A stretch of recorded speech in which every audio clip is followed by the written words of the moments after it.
I've always fancied having a go at long exposure movement shots, the sort of thing that combines a long exposure with blur and the freezing power of flash. Now, Seth Miranda, right here on Adorama TV, he is the king of this type of photography up close.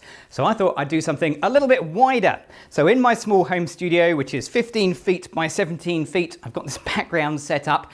I'm going to need every single inch of this to pull it off, I suspect. Now, I'm Gavin Hoey, and you're watching Adorama TV, brought to you by Adorama, the camera store that's got everything for us photographers. And if you haven't already done so, click on the subscribe button, click on the bell icon, so you never miss a video right here on Adorama TV, because we have new stuff pretty much every single day. So, let's get the light set, let's get a dancer in, let's get shooting. So to make this work, there are three essential things you need. And the first one, well, let's talk about the background. You need a dark background for this effect to become really obvious. Now that could mean you're going to underexpose the background. You could do this with a white wall if you had enough space. Not in my small home studio, so instead I've gone with a physical dark background, at least the best we can. That will be absolutely fine.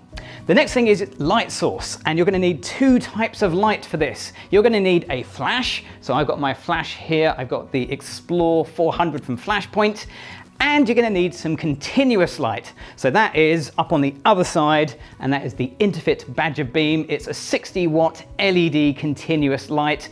Both of these lights have grids on them, and the grid is there simply to give me some direction to the light, because I really don't want any light spilling onto the background as it's not absolutely brilliantly black. So that's what that's there for. So those are the three essential things, but technically there's four things you need, because the fourth thing you need is a really good model. And today we're really lucky because we got the awesome Sophie. Come on in.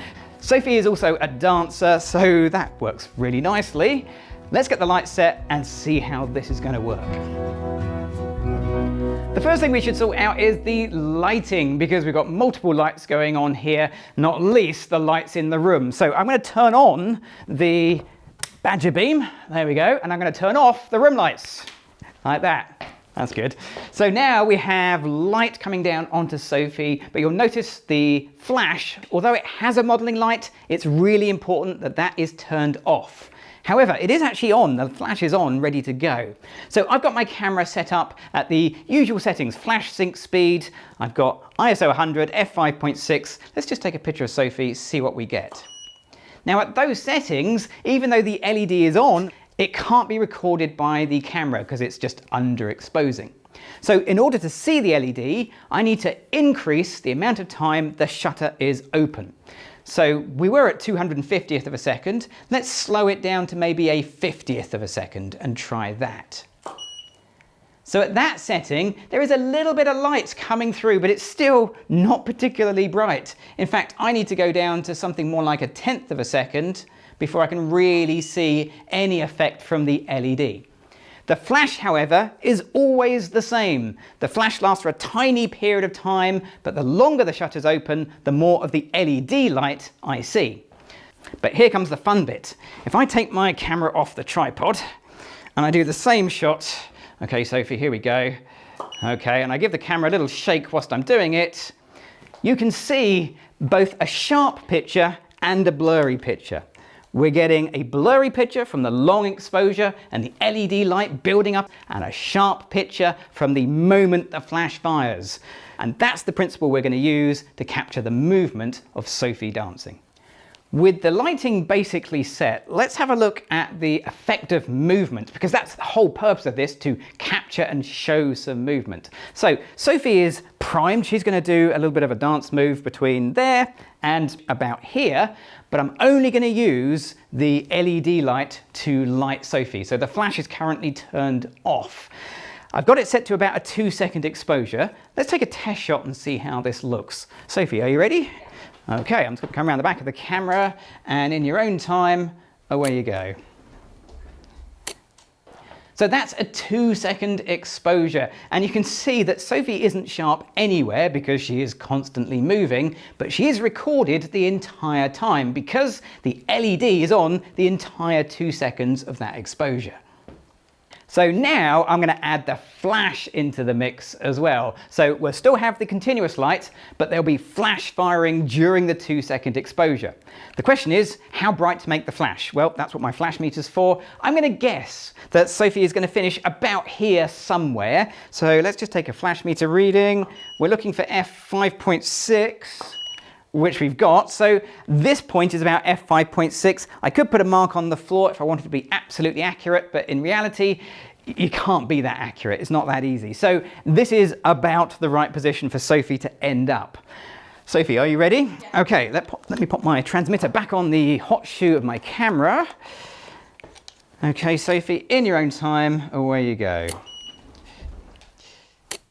And straight away you can hear something isn't right. The flash fired at the beginning of my exposure and Sophie has blur going across her face. She's not in the right position for the flash, but nothing actually went wrong. This is exactly how cameras and flashes are supposed to operate. It's called first curtain sync. The flash fires at the beginning of your exposure time.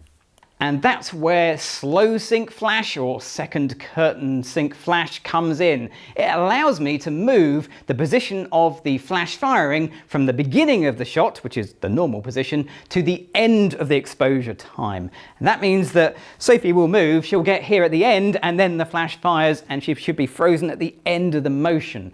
That's the plan. Sophie, are you ready? Yes. Let's see if it works. Here we go. Same settings, nothing's changed. Sophie, in your own time. And that worked absolutely brilliant. So the beginning of the exposure, we get all of the blur, and then at the end, when Sophie has reached the flash nice and close, then we get the pop of the flash, and that freezes everything. That works brilliantly. And that's it. That's the entire setup. We are ready to go. Sophie, I say we. Sophie, are you ready? Yes. Okay, Sophie's got the hard work to do. I just have to come back behind my camera. And Sophie, in your own time, away you go. Okay,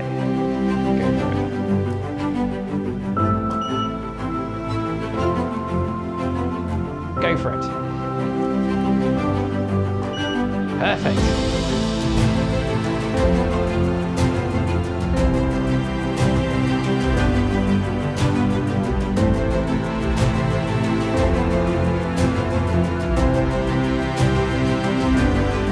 Sophie is obviously a brilliant dancer, but for a different look, we can add some props into the scene. So I've got some fabric here for Sophie to use. We've got some basic white fabric, I've got a flag, and I've got some of this organza, which is really nice.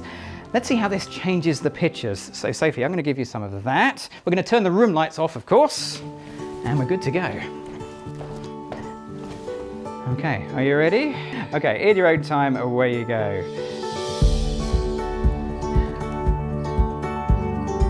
I'm ready.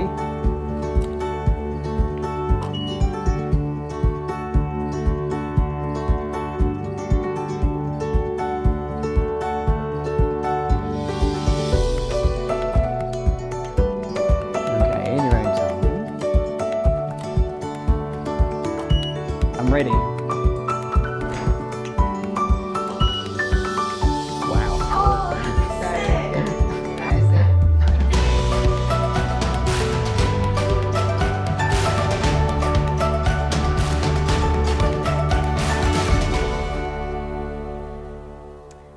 Trying to squeeze a full-length dance shot into 15 feet less the space of some lights, and that's quite a bit, was a bit of a challenge, but it was a challenge well worth undertaking. Sophie did a fantastic job with some assistance from Hannah, and the end results, well, I'm just really pleased with them. Now, if you've enjoyed this video, or you've got any questions, leave me a comment below. Click on the bell icon and you'll never miss a video right here on Adorama TV. And we have new videos, well, pretty much every single day. And of course, don't forget to click on the, ta-da, it's magic, the subscribe button. I'm Gavin Hoey, thanks for watching.